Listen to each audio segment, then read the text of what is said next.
Hey there, audio friends, MrAyrit here, coming at you with an IEM review today. Now, these ones were sent to me by Linsol, and we are looking at the KZ AS16 Pro, I think. Let me double check.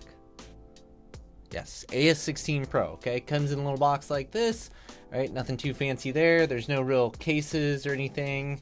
You know, just a little foam insert, some extra tips and stuff like that. Not much noteworthy with packaging. Cable is, you know, it's a pretty cheap IEM cable. It's not the cheapest of the cheap IEM cables, but it's plasticky. It doesn't tangle too terribly bad, but it's not terribly nice either, you know. These guys have 2-pin cables going into them, all right? So ear cables have typical like ear hooks on them, you know. Again, just not much noteworthy with that. So as far as the actual IEMs themselves go, they're plastic. They got this turquoise plastic going on the inside, transparent. You know, I don't know. I mean, I think they kind of look cool personally. I don't think they're not anything too special as far as just like build goes. I also didn't have any issues with them build wise either though. And honestly, even though they're a larger IEM, because they're pretty big, really, and you can see, you know, if I stick one in, if I pop one in my ear here, you get a sense for what that looks like. You know, they're reasonably sized. They're a reasonably good sized IEM, but they're fairly lightweight because they're plastic. So I just didn't have much of an issue with them. Okay. What else would you want to know about these things? So they're called the AS16 Pro because they have 8 balanced armature drivers in each IEM, so a total of 16 for the set. You know, they're easy to drive. I don't think there's any real concerns on that. You know, I listen to them on a variety of things, straight out of MacBook, you know, iFi X-Can, and I have like a little Lake People desktop amp over there that I use them with as well. So I don't think they're too picky as far as what drives them. So I don't quite understand, because there's an AS16 and it looks like it's metal and it's more expensive than this. I think these retail about $80. So they would go up, you know, pretty much head to head to something like the Moondrop Aria. But I would say, I guess my personal opinion though is that like the Aria would just blow these things out of the water. I mean, these guys aren't terrible. They're not like a very offensive headphone, but I also don't feel like they're super well tuned.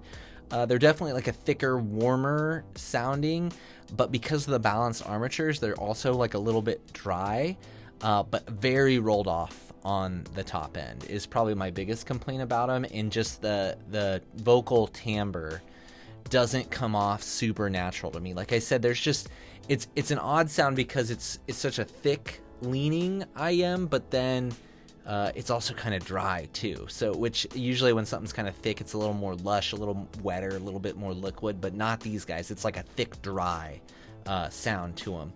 So again, it's not offensive, but it doesn't sound quite right to me. I mean, there's a reasonable amount of detail in here, honestly, and a pretty good amount of soundstage for an IEM, and like imaging wise, like I feel like they do pretty good. I'm missing some of that top end sparkle and detail, and I feel like they just kind of feel dulled and dry is what comes to mind. So again, they're not terrible by any means. They just aren't great either. So they didn't really do much for me personally.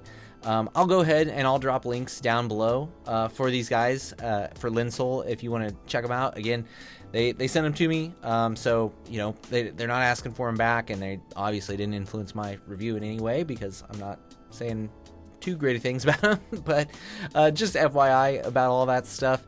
And I think we'll just go ahead and wrap this one up pretty quick as far as that goes. So, you know, comments, comparisons, those types of things down below. Personally for me, I would $80, I'd get an Aria. okay, or even less. I just buy the Moondrop Chew. I think is much better tuned than these guys are. So I'll drop reviews and links for those guys down below. Feel free to toss your own recommendations in the comments down there. I always appreciate that. And, you know, if you have an alternative opinion or if you agree with my assessment of the AS16 Pro, you know, feel free to drop all that stuff in the comments below. Definitely like, subscribe, do all that stuff. And since this was such a quick one, let's take a moment and we can talk a little bit about unrelated things. So specifically, I wanted to highlight She-Hulk. I just watched the first few episodes. I don't know if there's going to be any more of that, but it is a fun, you know, if you're looking for just like a fun, you know, weekend binge, it's quite enjoyable. And I enjoy just kind of the commentary of what it's like to be like a woman Hulk, and kind of like all those gender issues and things are wrapped up in it, which I think is kind of an interesting perspective. Obviously there's some fanfare going on there with the Hulk and with Wong and stuff like that too, so it's just a fun watch. I'd recommend it if you got a few hours to kill and you're looking to just have a lighthearted watch. So yeah, that's what I've been up to lately, and I think that'll wrap this one up pretty quick. So thanks for your time. I always appreciate you. Hopefully I'll see you in the next one.